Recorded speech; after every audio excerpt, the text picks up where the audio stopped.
دوبارہ حملہ کرنے کا سوچا تو بھارت تمہارا کچھ نہیں بچے گا. پوری دنیا کو بتا دیا کہ افواج پاکستان کو کوئی طاقت شکست نہیں دے سکتی. ہم امن اور جنگ دونوں کے لیے تیار ہیں. مسٹر مودی، چوائس آپ کی ہے. وزیر اعظم شہباز شریف کا اگلے مورچوں پر جوانوں اور افسروں سے خطاب. کہا، تم نے ہمارے نیلم جہلم کو نقصان پہنچانے کی کوشش کی، اس سے زیادہ نقصان پہنچتا تو تمہارے بگلہار اور دوسرے ڈیم تباہ و برباد کر دیتے. کان کھول کر سن لو، اگر ہمارا پانی بند کرنے کا سوچا تو واقعی خون اور پانی اکٹھا نہیں بہے گا. قوم کے جوان اپنے پانی کا حق دلیری سے قائم رکھیں گے.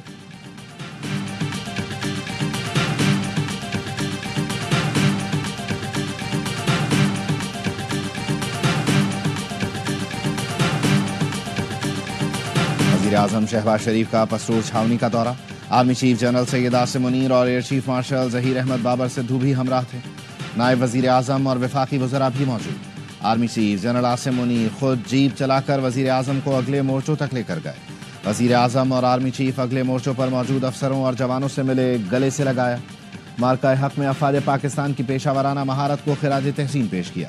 وزیر اعظم کو لڑائی کی نوعیت اور فوجی دستوں کی تیاریوں پر تفصیلی بریفنگ دی گئی.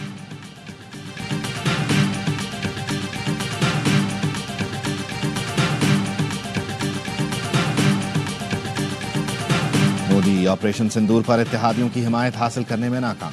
بھارتی میڈیا نے عالمی سطح پر بھارت کے تنہا ہونے کا اعتراف کر لیا. بھارتی اخبار انڈیا ٹوڈے نے لکھا، امریکہ، جاپان، آسٹریلیا نے آپریشن سندور کی حمایت نہیں کی. آپریشن سندور کے دوران کوار اتحادی غائب ہو گئے. صدر ٹرمپ نے بھارت کو آپریشن سندور کا کریڈٹ تک نہ لینے دیا. انڈین ایکسپریس نے لکھا، آپریشن سندور کے دوران بھارت کو کسی پڑوسی کی حمایت نہیں ملی. روس کی بے رخی نے بھارت کی خارجہ پالیسی کی کمزوریوں کو بے نقاب کیا.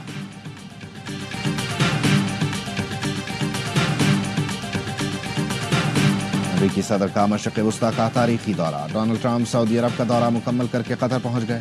امیر قطر نے استقبال کیا. دوحہ کے دیوان امیری میں صدر ٹرمپ کو گارڈ آف آنر پیش کیا گیا. قطر نے امریکہ سے ہتھیار اور $200 ارب کے بوئنگ طیارے خرید لیے. ڈونلڈ ٹرمپ کے دورہ قطر کے دوران مختلف معاہدوں پر دستخط. شیخ تمیم نے کہا، امریکی صدر کا تاریخی دورہ خوش آئند ہے. ٹرمپ کے ساتھ مختلف امور پر اہم گفتگو ہوئی. ڈونلڈ ٹرمپ نے کہا، امریکہ کے پاس بہترین دفاعی ہتھیار ہیں، معاہدہ خوش آئند ہے.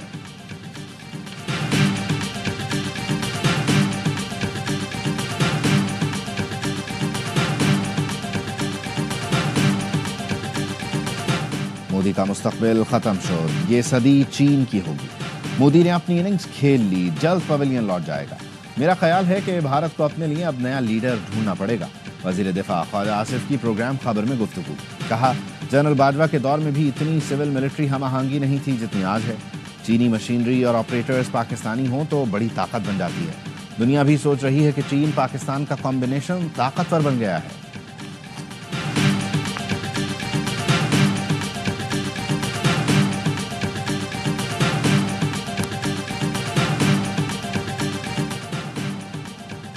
اور 7 مئی کی درمیانی شب بھارتی اشتعال انگیزی میں زخمی 2 بہادر سپور شہید ہو گئے. حوالدار محمد نوید اور پاک فضائیہ کے سینئر ٹیکنیشین محمد ایاز ہسپتال میں زیر علاج تھے. مسلح افواج کے شہداء کی تعداد 13 ہو گئی. صدر آصف علی زرداری کا شہید جوانوں کو خراج عقیدت. شہداء کے لواحقین سے تعزیت کا اظہار. کہا، شہداء ہمارا اثاثہ ہیں، قربانیاں کبھی فراموش نہیں کریں گے.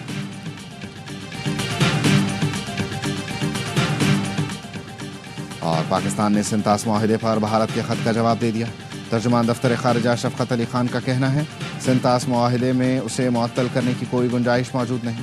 سنتاس معاہدہ ایک بین الاقوامی ذمہ داری ہے جس کی پاسداری ضروری ہے. معاہدہ مکمل طور پر نافذ العمل اور فریقین پر لازم ہے. پاکستان معاہدے کے تحت اپنے حقوق کے تحفظ کے لیے ہر فورم پر آواز بلند کرے گا. پاکستان نے واضح کر دیا، معاہدے کی خلاف ورزی ناقابل قبول ہوگی. سیاست، مفاہمت اور کاروبار. صدر ٹرمپ کے دورہ عرب اور خلیج میں ایک تیر سے کئی شکار. ڈونلڈ ٹرمپ نے شام پر عائد پابندیاں ختم کر دی. ایران کو بھی امن کی پیشکش. کہا، ایران کے ساتھ معاہدے کے لیے جو ممکن ہو سکا کروں گا. فضول پراکسی وارز کا خاتمہ چاہتا ہوں. مشرق وسطی میں کشیدگی پھیلانے والوں سے نمٹنا ہوگا. میری انتظامیہ غزہ کے مستقبل کے لیے کام کر رہی ہے. ابراہم معاہدے میں مزید ملک شامل کریں گے. اجلاس سے پہلے امریکی صدر سے شام کے عبوری صدر احمد الشرا کی ملاقات.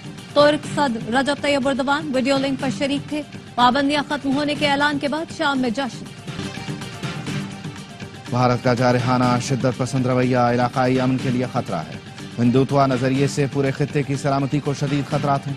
صدر آصف علی زرداری کی CMS راولپنڈی کے دورے میں گفتگو، کہا ملکی خود مختاری اور قومی سلامتی پر کوئی آنچ نہیں آنے دیں گے، قوم کسی بھی جارحیت سے نمٹنے کے لیے متحد اور پرعزم ہے۔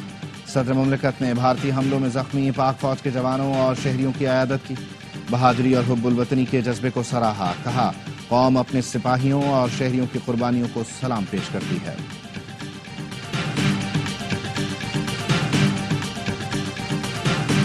واگا اٹاری پوسٹ پر پاکستان اور بھارت کے درمیان ایک قیدی کا تبادلہ، بھارتی بارڈر سیکورٹی فورس کے پونم کمار شاہ بھارتی حکام کے حوالے۔ سیکورٹی ذرائع کا کہنا ہے پنجاب رینجرز کے محمد اللہ کو پاکستانی حکام کے حوالے کر دیا گیا۔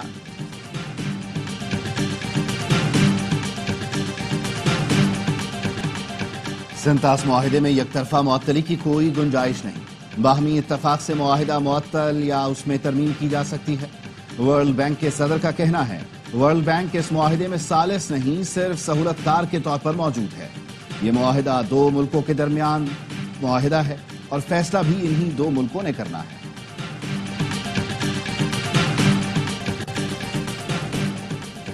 سرمایہ کار پاکستان کی طرف متوجہ ہوں ورنہ بعد میں پچھتائیں گے۔ عالمی مالیاتی جریدے بارن نے اقتصادی میدان میں پاکستان کی کارکردگی کو معاشی کرشمہ قرار دے دیا۔ رپورٹ میں کہا 25.5 کروڑ آبادی والا ملک گزشتہ 2 سال میں معاشی کرشمہ کر چکا۔ پاکستان میں سالانہ مہنگائی بڑھنے کی شرح 40% سے صفر ہو چکی ہے۔ اسٹاک ایکسچینج انڈیکس 3 گنا ہو چکا ہے۔ شہباز حکومت نے ستمبر میں IMF سے $7 ارب کے استحکام کے معاہدے پر دستخط کی۔ $2 ارب سے زیادہ کی رقم پاکستان کو جاری کی جا چکی۔ پاکستان کو IMF سے موجودہ قرض پروگرام کی دوسری قسط موصول، $1 ارب سے زائد کی رقم پاکستان کو منتقل۔ اسٹیٹ بینک کا کہنا ہے IMF سے ملنے والی رقم 16 مئی کو ذخائر میں ظاہر کی جائے گی۔ IMF ایگزیکٹو بورڈ نے 9 مئی کو پاکستان کے لیے قرض کی رقم کی منظوری دی تھی۔ بانی PTI ملک کی خاطر بات چیت کے لیے تیار ہیں۔ انہوں نے ہمیشہ کہا معاف کرنے کے لیے بھی تیار ہوں اور مذاکرات کے لیے بھی۔ ہر درمی دکھانے والے ہوش کے ناخن لیں۔ وزیر اعلیٰ KP علی امین گناپور کہتے ہیں بانی PTI سے میری ہفتے میں ایک ملاقات ضرور ہونی چاہیے۔ میں ایک صوبے کا وزیر اعلیٰ ہوں، وہ پارٹی کے سربراہ ہیں، ان سے مشاورت بہت ضروری ہے۔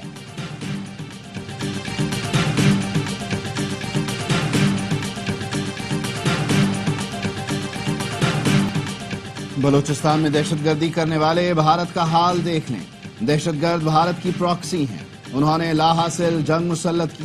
وزیر اعلیٰ بلوچستان سرفراز بگٹی کا جلسے سے خطاب، کہا دہشت گرد ریاست کی طاقت کے سامنے نہیں ٹھہر سکتے، آج بھی موقع ہے قومی دھارے میں واپس آئیں۔ ریاست نے جنگ شروع کی تو وہی ہوگا جو کچھ دن پہلے دشمن کے ساتھ کیا۔ وزیر اعظم نجی حج اسکیم بحران کے حل کے لیے سعودی ولی عہد سے براہ راست رابطہ کریں۔ امیر جماعت اسلامی حافظ نعیم الرحمان کا شہباز شریف کو خط لکھا۔ 67,000 پاکستانیوں کے حج کی سعادت سے محروم ہونے کے خدشات پیدا ہو گئے ہیں، اعلیٰ سطح کمیٹی سعودی عرب بھیجی جائے۔ وزیر اعظم ذاتی دلچسپی لے کر حجاج کی روانگی یقینی بنائیں۔ انتظامی غفلت میں ملوث افراد کے خلاف تادیبی کارروائی کی جائے۔ غزہ کے علاقے خان یونس پر اسرائیلی حملے میں مزید 65 فلسطینی شہید ہو گئے۔ اسرائیلی فوج نے یورپی اسپتال پر بنکر بسٹر بم گرائے جس کے باعث گڑھے پڑ گئے، بس زمین میں دھس گئی۔ زخمیوں کو نکالتے وقت بھی اسرائیل کی بمباری۔ روس، چین اور برطانیہ نے غزہ میں امداد کی تقسیم کے لیے امریکی اسرائیلی منصوبہ مسترد کر دیا۔ ناکہ بندی ختم کرنے کی اپیل، پاکستان نے مستقل اور غیر مشروط جنگ بندی کا مطالبہ کر دیا۔ سلامتی کونسل سے خطاب میں پاکستانی مندوب عاصم افتخار نے کہا غزہ کے لوگ ناقابل تصور تکالیف کا سامنا کر رہے ہیں، بھوک کو بطور ہتھیار استعمال کیا گیا، غزہ سے فلسطینیوں کی بے دخلی منظور نہیں۔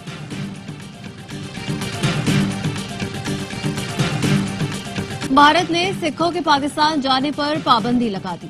مہاراجہ رنجیت سنگھ کی برسی میں شرکت کے خواہش مند سکھ یاتریوں کا دورہ پاکستان غیر یقینی صورتحال سے دوچار۔ بھارت نے کرتارپور راہداری بھی بند کر رکھی ہے۔ بھارت نے سکھوں کے علاقوں پر حملہ اور عبادت گاہ کو تباہ کرنے کی کوشش کی۔ بھارت نے امرتسر میں میزائل داغے تاکہ سکھوں کو پاکستان کے خلاف بھڑکایا جا سکے۔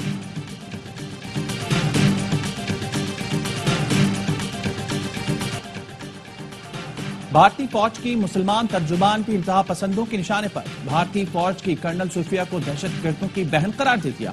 مدھیہ پردیش سے بھارتیہ جنتا پارٹی کے سینئر رہنما وجے شاہ نے کہا مودی نے حملہ آوروں کی بہن کو ہی جہاز میں بھیج کر حملے کروائے۔ اس نفرت انگیز بیان سے حکومت شدید تنقید کی زد میں آ گئی۔ مدھیہ پردیش ہائی کورٹ نے ریاستی وزیر وجے شاہ کے خلاف مقدمہ درج کرنے کا حکم دے دیا۔